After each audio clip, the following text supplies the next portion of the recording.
The evening air was crisp at the Skyview Country Club, where the Manhattan skyline sparkled through floor-to-ceiling windows. 5 men in expensive suits sat around a mahogany table, their laughter echoing off marble floors as they sipped 30-year-old scotch. Among them was James Wellington II, a tech billionaire known for his dating app empire and his inability to back down from a challenge. "Come on, James," said Richard Chen, swirling his drink. "When was the last time you dated someone who wasn't from our circle? Someone who didn't summer in the Hamptons or winter in Aspen?" The other men chuckled, their faces flushed from too many drinks. James raised an eyebrow, adjusting his perfectly tailored jacket. "I date who I want to date. What's your point?" David Park, a hedge fund manager, leaned forward with a mischievous glint in his eyes. "The point is, you're stuck in your ways. You talk about your apps connecting people, but look at your life. It's like you never left our prep school bubble." "That's not true," James protested, but even he didn't believe his words. At 35, his social circle hadn't changed since his Harvard days. "Prove it then," said Michael Rodriguez, inherited wealth making him bold. "Marry someone completely different from us. Someone who'd make your mother clutch her pearls." He paused for effect. "A black woman from a working-class background." The room went quiet. James felt his face grow hot, though he wasn't sure if it was from anger or embarrassment. "And not just any quick marriage," added Thomas Young, completing the circle of friends. "Stay married for a full year. Live together. Appear in public. Make it real." James gripped his glass tighter. "And why would I do that?" "Because each of us will put up $50 million, Richard said, writing the number on a napkin. "That's $200 million if you pull it off. Of course, if you're too scared." James stared at the napkin, his mind racing. $200 million wasn't about the money. He had plenty. It was about pride, about proving them wrong. "What makes you think I couldn't do it?" The men exchanged knowing looks. "Because you're predictable, James," David said. "Safe. You've never taken a real risk in your life that wasn't backed by a spreadsheet." James stood up, straightening his tie. The city lights behind him cast a long shadow across the table. "Write up the terms. 1 year of marriage, $200 million. He finished his scotch in one gulp. "But let's make it interesting. If I genuinely fall in love during this year, you each owe me an extra $20 million. His friends burst out laughing. "Now that would be something," Michael said, pulling out his phone to draft the agreement. The Ice King himself, falling in love. As James watched them type out the terms, a small voice in his head whispered that this was wrong. But he pushed it aside, just like he always did when faced with uncomfortable thoughts. This would be simple. Find someone suitable, charm them. He was good at that. And get through 1 year. How hard could it be? Little did James know that this bet, made in a moment of wounded pride and liquid courage, would completely transform his life. The journey ahead would challenge everything he thought he knew about love, privilege, and his place in the world. And it would all begin with a chance meeting at a charity event in Harlem, where fate had other plans for him. 2 weeks after making the bet, James found himself at the Hope and Health Foundation's annual fundraiser in Harlem. The venue wasn't his usual style. No crystal chandeliers or champagne fountains. Instead, the community center buzzed with genuine warmth and laughter. Fairy lights strung across the ceiling creating a magical atmosphere. He tugged at his tie, feeling oddly out of place despite being impeccably dressed. Around him, doctors, teachers, and community leaders mingled with local families, discussing everything from healthcare initiatives to after-school programs. No one seemed impressed by his designer suit or the fact that his watch cost more than some cars. "Excuse me, you're blocking the dessert table," a voice said behind him. James turned to find himself face-to-face with Dr. Maya Thompson.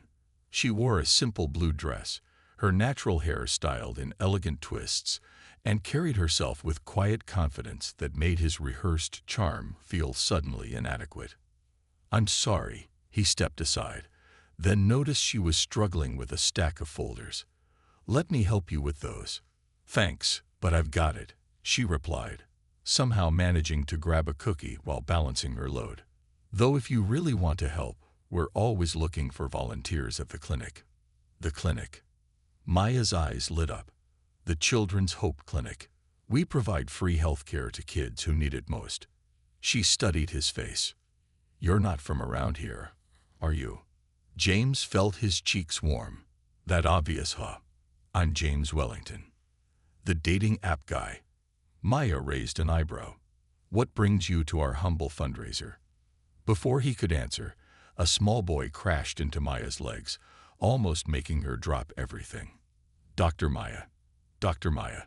Look, my tooth came out." Maya somehow managed to crouch down, folders and all, to examine the gap-toothed smile. "Wow, Anthony. The tooth fairy's going to be very busy tonight."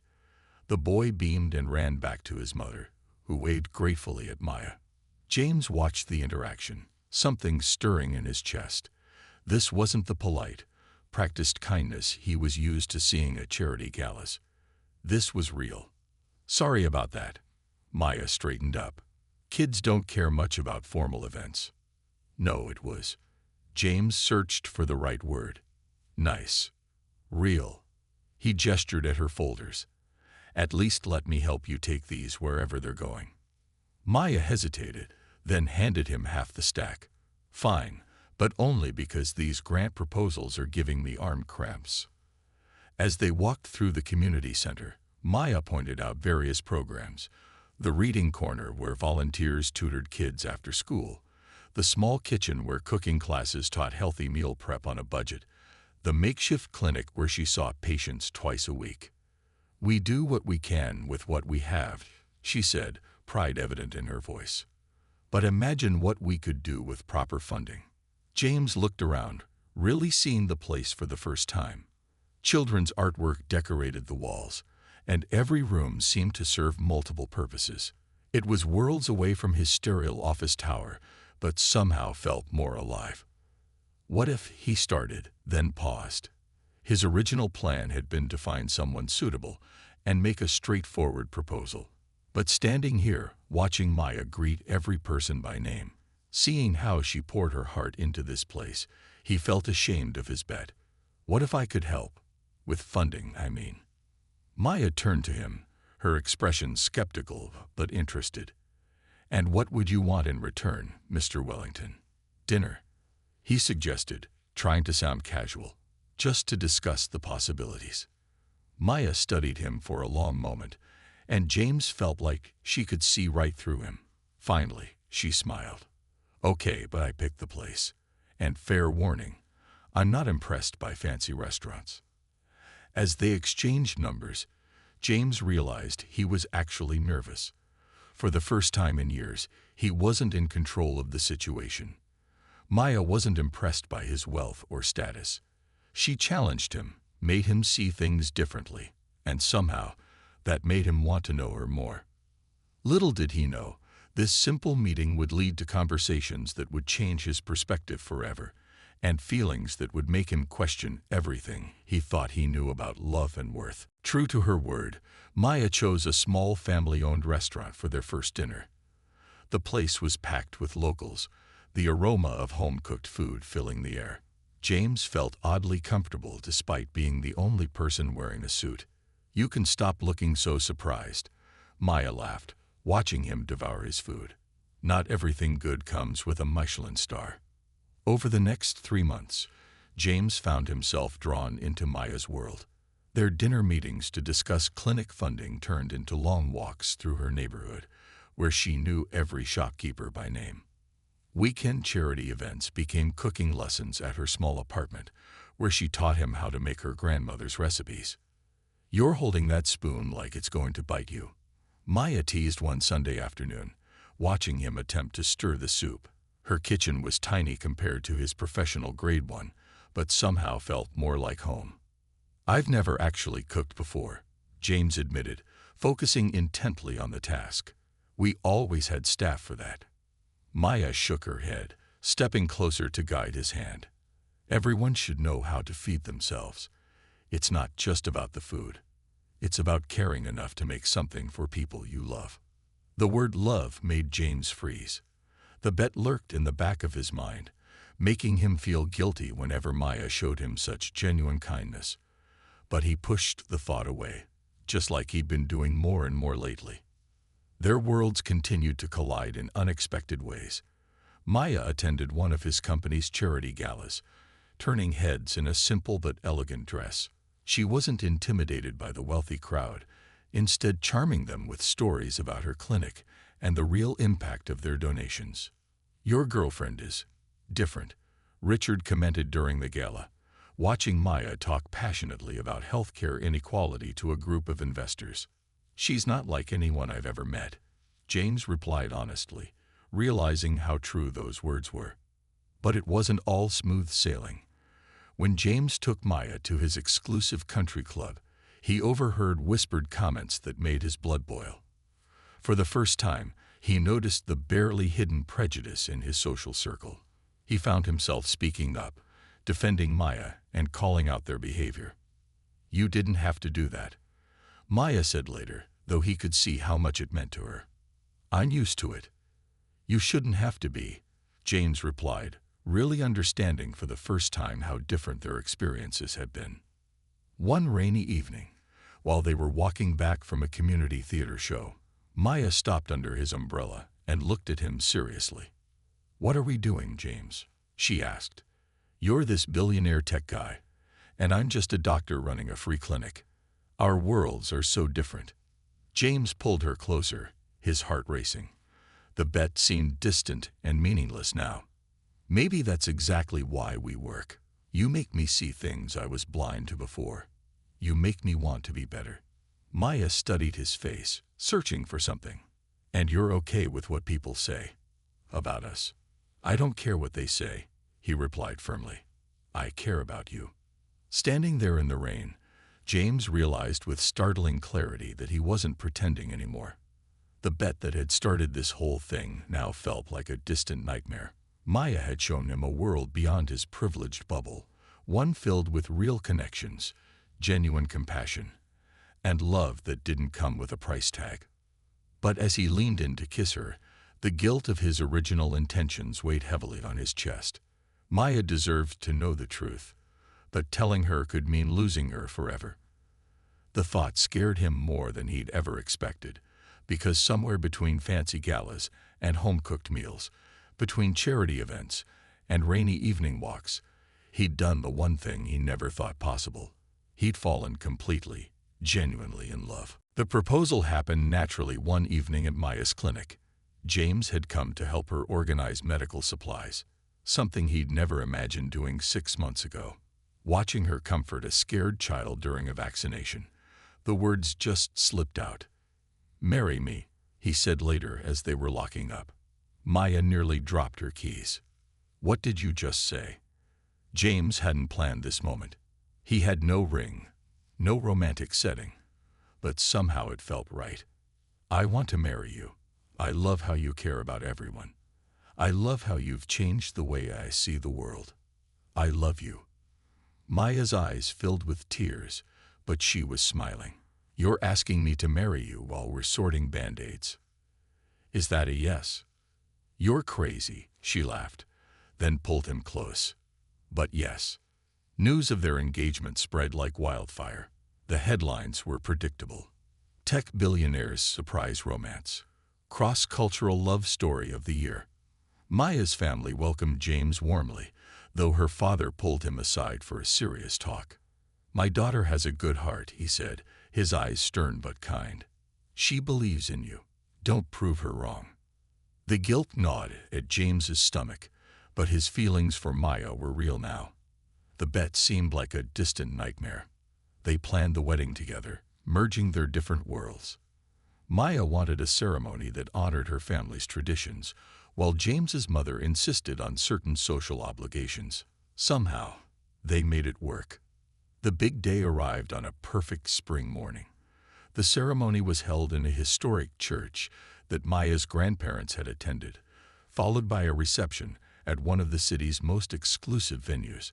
Maya looked breathtaking in her dress, which combined modern elegance with traditional details. "You look beautiful," James whispered when he first saw her. "You clean up pretty nice yourself," she teased back, straightening his tie.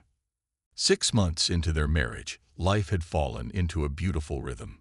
Maya continued running her clinic, now expanded thanks to James's funding, while James found himself becoming more involved in community projects. Their different worlds had merged into something new and wonderful. That evening, they were attending the annual Tech Innovation Gala, an event James usually dominated. But tonight, he was content watching Maya charm everyone with her genuine passion for healthcare innovation.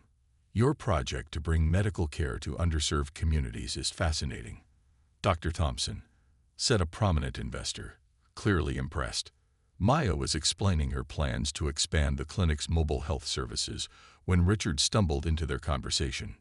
"James," Richard called out too loudly, his bow tie askew. "Remember when we thought you couldn't do it? But look at you now, winning the biggest bet of your life." The room didn't go silent like in movies. The music played on. People continued chatting. But for Maya, everything stopped. "What bet?" James felt his world tilting. "Maya, I can explain." "Oops," Richard laughed, too drunk to read the room. "Was that still a secret? The whole marry someone different bet. Though I guess 200 million makes it worth it, right?" Maya's face went completely still, the way it did when she was giving bad news to patients' families. 200 million. "Maya, please." James reached for her hand, but she stepped back. "Did you marry me for a bet?" Her voice was barely a whisper. The silence that followed was answer enough.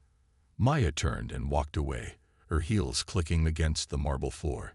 James tried to follow, but she held up a hand without looking back. "Don't you dare follow me." The next morning, the story broke. Someone at the gala had recorded Richard's drunken revelation, and now it was everywhere. Tech billionaire's marriage revealed as million-dollar bet. Social media exploded. News vans camped outside their apartment. James tried calling Maya countless times. She was staying at her parents' house, where her father made it very clear James wasn't welcome. "You have some nerve," her father said when he answered the door. "My daughter is not some game piece in your rich boy games." At the clinic, Maya's staff formed a protective barrier. Her young patients asked why Dr. Maya was so sad, and if the mean man on TV had really hurt her. James watched his carefully built life crumble. His company's stock dropped as #BoycottWellingtonApps trended worldwide. Critics pointed out how his dating apps, supposedly built to connect people, were just another way he played with people's lives. But none of that mattered compared to the pain he'd caused Maya. He remembered all their moments together, cooking in her tiny kitchen, walking through her neighborhood, the way she'd trusted him with her dreams. He'd taken something pure and tainted it with his arrogance. 1 week after the revelation, a package arrived at his office. Inside was Maya's wedding ring and a note. "I thought I knew you. I thought you'd changed. I thought what we had was real. I've never been so wrong." That night, alone in their apartment, James looked at old photos on his phone. There was Maya teaching neighborhood kids about hygiene, Maya falling asleep on his shoulder during movie nights, Maya laughing as she tried to teach him double Dutch with her nieces. When had the bet stopped mattering? When had he fallen so completely in love that the money seemed meaningless? None of that mattered now. He built their entire relationship on a lie, and now he was watching the most beautiful thing in his life slip away. His phone buzzed with a text from Richard. "Sorry about spilling the beans, man. At least you still get the money." James threw his phone across the room. The money. It had always been about the money. But now, sitting alone in his perfect apartment, all his billions meant nothing compared to what he'd lost. The consequences of the bet rippled through both their lives like a tsunami. Maya's clinic, once thriving with James's funding, started losing donors who didn't want to be associated with the scandal. Some wealthy patients pulled their children out, claiming they couldn't trust the doctor involved in such a public controversy. One rainy morning, Maya sat in her office, staring at a stack of cancellation letters. A small knock on the door interrupted her thoughts. It was Anthony, the gap-toothed boy who'd first introduced her to James at the fundraiser. "Dr. Maya, are you sad because of the man on TV?" he asked, climbing onto her exam table. Maya managed a small smile. "Sometimes grown-ups make mistakes that hurt other people." "My mom says he's a bad person," Anthony said, swinging his legs. "But you always tell me there's good in everyone." His innocent words hit her hard. Maya had built her career on seeing the best in people, on helping those others had given up on. Now she questioned everything she thought she knew about reading people. Meanwhile, James faced his own storm. His board of directors called an emergency meeting. The company's value had dropped by billions, and shareholders were demanding action. "Step down temporarily," his PR team advised. "Let things cool off." But James couldn't focus on the company. Every night, he drove past Maya's clinic, seeing the lights on late as she worked twice as hard to keep it running. He wanted to help, but knew his money was the last thing she needed. One evening, he found himself at the small restaurant where they'd had their first date. The owner, Mrs. Chen, recognized him immediately. "You broke her heart," she said bluntly, but still served him the same dish he'd loved that first night. "I didn't mean to," he replied quietly.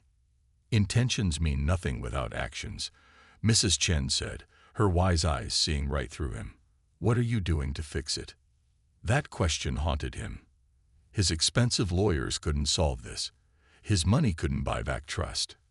For the first time in his life, James Wellington II had to face the real consequences of his actions. He started therapy, something he'd always scoffed at before. "I need to understand why I thought it was okay to play with someone's life," he told his therapist. "I need to be better." The media circus continued. Some painted Maya as a gold digger who should have known better. Others called James every name in the book. Neither portrayal captured the truth.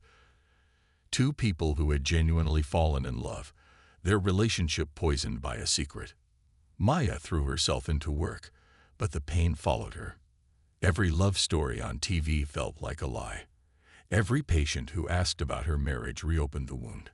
Her mother suggested a vacation. Her friends set up blind dates, but Maya couldn't move forward. The betrayal had shaken her faith not just in James, but in her own judgment. One day, while sorting through old clinic files, she found James's original funding proposal. His neat handwriting filled the margins with questions about patient care, ideas for community programs. Things that went far beyond just throwing money at a problem. Had it all been an act?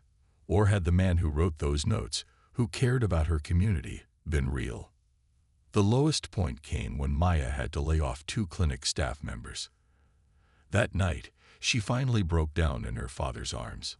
"I was so stupid," she sobbed. "I thought he was different." "Love isn't stupid," her father said, holding her close. "Being able to love fully, to trust completely. That's your strength, not your weakness. Don't let him take that from you." As autumn turned to winter, both Maya and James learned that some wounds take longer to heal than others. Their perfect love story had become a cautionary tale, but perhaps there were still lessons to be learned, bridges to be rebuilt, and growth to be found in the ashes of what they'd lost. 3 months after the scandal broke, James sat alone in his penthouse office, watching the city lights flicker in the distance. The bet money sat untouched in his account, feeling more like a curse than a prize. That's when he made a decision that would change everything. The next morning, he called a press conference. No PR team, no prepared statement, just raw truth. "I stand before you today not as a CEO, but as a man who made a terrible mistake," he began, his voice shaking slightly. "I entered into a marriage because of a bet, but ended up falling truly in love. That doesn't excuse my actions. Nothing can." The reporters fell silent, their cameras clicking furiously. "The $200 million from the bet will go entirely to establishing the Hope Forward Foundation, dedicated to providing medical education scholarships for students from underserved communities.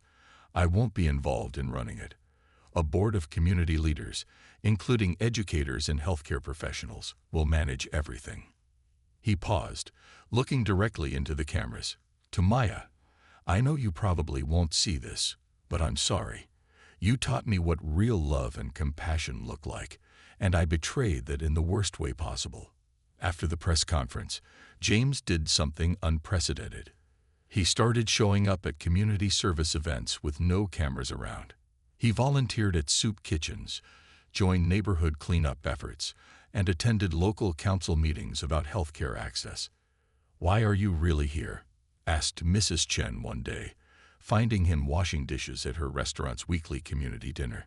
"Because I need to understand," he replied, scrubbing a particularly stubborn pot. "I lived in a bubble where money solved everything. I need to learn how to be useful without it." His therapy sessions continued, pushing him to confront uncomfortable truths about his privilege and prejudices. "I never had to think about how my actions affected others," he admitted during one session. Everything was just a game to be won. Word of his efforts spread through the community, but not in the way he expected. There were no news stories, no viral social media posts. Instead, it was quiet acknowledgement. A nod from a local shopkeeper, a thank you from a student he'd helped with college applications. One day, while painting a community center wall, he ran into Anthony, Maya's young patient. The boy studied him seriously. "Dr. Maya says actions speak louder than words," Anthony said, picking up a paintbrush. "Are you trying to speak louder?" James smiled sadly. "I'm trying to learn how to speak truthfully." The foundation's first round of scholarships was announced without any fanfare. 20 students from the community would get full rides to medical school. James attended the ceremony but sat in the back, watching as dreams became reality for families who'd thought higher education was out of reach. After the ceremony, one of the scholarship recipients' mothers approached him. "My daughter wanted to be a doctor since she was 5, she said. "We never thought it would be possible." "Maya showed me that money without purpose is meaningless," James replied.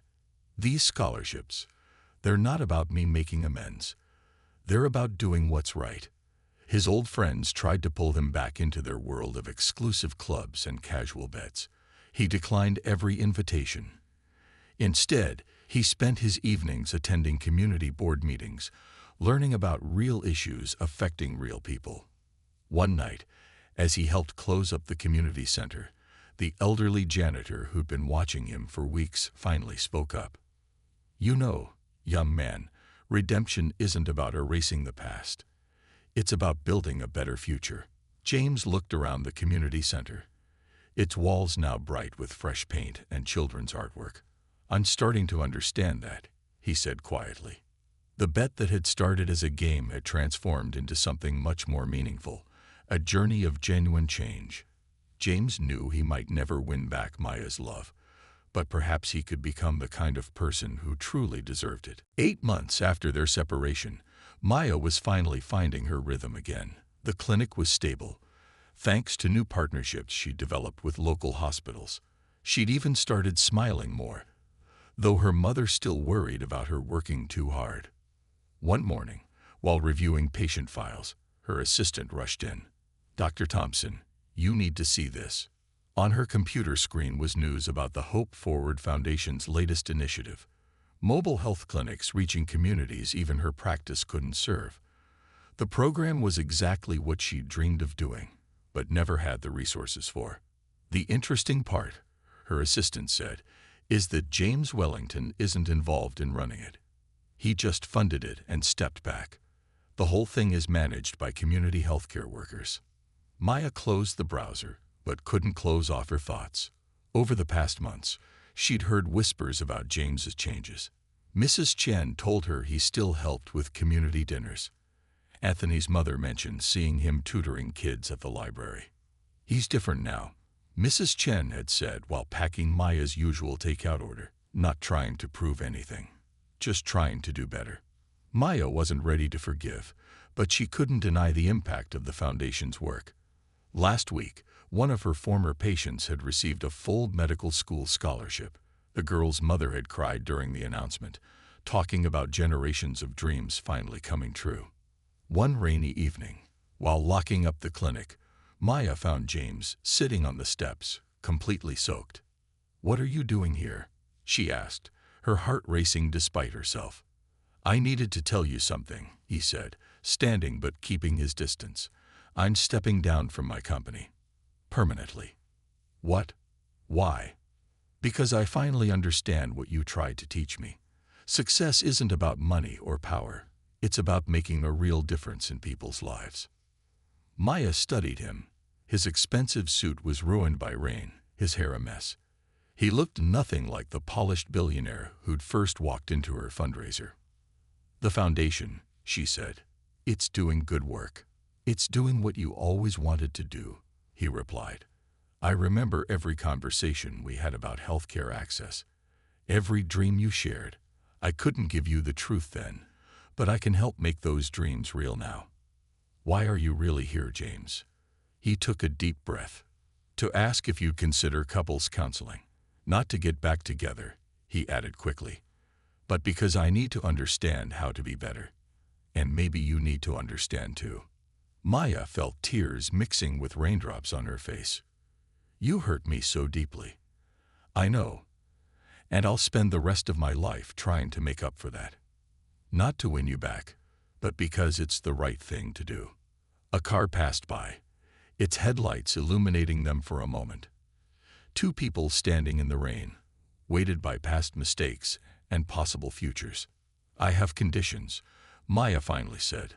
"First, you tell me everything. No more secrets. Second, we meet with a counselor of my choosing. And third," she paused, "you have to keep volunteering at Mrs. Chen's community dinners. She says you're the only one who gets her pots really clean." A small smile crossed James's face. "Those pots have taught me more about humility than any therapy session." As they stood there in the rain, Maya felt something shift. Not forgiveness, not yet, but perhaps the beginning of understanding. She thought about what her father had said about love being a strength, not a weakness. "This doesn't mean I'm taking you back," she clarified. "I know," James nodded, "but it means there's hope. And sometimes that's enough to start rebuilding." They walked to their cars separately that night, but something had changed. The wall between them had a small crack now, letting in just enough light to see the possibility of a new beginning, not based on bets or pretense, but on truth and genuine growth. 1 year after the scandal broke, the small church where Maya and James had first married looked different. Gone were the elaborate decorations and society photographers. Instead, simple flowers and candlelight created a warm glow as their closest friends and family gathered. "Are you sure about this?" Maya's father asked as they stood outside the chapel. "Unsure about who he is now," Maya replied, smoothing her simple white dress. "Not who he was." The past 6 months of counseling had been challenging. Their therapist made them confront every painful truth, every hidden fear. James talked about growing up in a world where everything was a transaction. Maya shared her struggles with trusting again. Real love, their counselor had said, is built on honest foundations. They'd rebuilt their relationship slowly, carefully. James continued his community work, not for show, but because he'd found genuine purpose in it. Maya watched him mentor young entrepreneurs from underprivileged backgrounds, teaching them what he wished he'd learned earlier. That success meant more than just making money. The Hope Forward Foundation had grown, now supporting healthcare initiatives across the city. Maya served on its board, her experience helping shape programs that really served community needs. She kept her independence, refusing to let James's money influence her clinic's operations. "Your clinic needs new ultrasound equipment," he'd said one day. "Then we'll raise the money through community fundraising," she'd replied firmly. "Some things need to be earned." Now, standing in the church again, everything felt different. Mrs. Chen had insisted on catering the small reception, her famous dumplings replacing the fancy cuisine of their first wedding. Anthony, now missing several more teeth, proudly carried their rings. James waited at the altar, looking nervous but real. No designer suit this time. He wore the same kind of simple clothes he now wore to his volunteer work. His old friends weren't there. Instead, the pews held people from their community, clinic staff, students he'd mentored, families they'd helped together. Ready? Maya's father squeezed her hand. The ceremony was brief but meaningful. Their vows weren't about forever or fairy tales. They were promises grounded in hard-earned truth. "I promise to honor your strength," James said, his voice steady, "to support your dreams without trying to control them. To remember that love isn't a game to be won, but a gift to be cherished." Maya's vows came from an equally honest place. "I promise to believe in growth and change, to trust not blindly, but wisely, to build something real with you, step by step, day by day." At the small reception, Mrs. Chen watched them dance, nodding approvingly. "Now that," she said to Maya's mother, "is a love story worth telling." Later that evening, as their guests celebrated around them, James and Maya slipped away to the clinic's rooftop. The city lights sparkled around them, so much like that first fundraiser night, yet everything was different. "Do you ever regret it?" Maya asked. "Leaving your old life behind?" James looked at her in the moonlight. "That wasn't living. It was existing. You showed me what it means to really live, to make a difference. The only thing I regret is how our story began." "Maybe," Maya said thoughtfully, "some good stories can have bad beginnings. It's how they end that matters."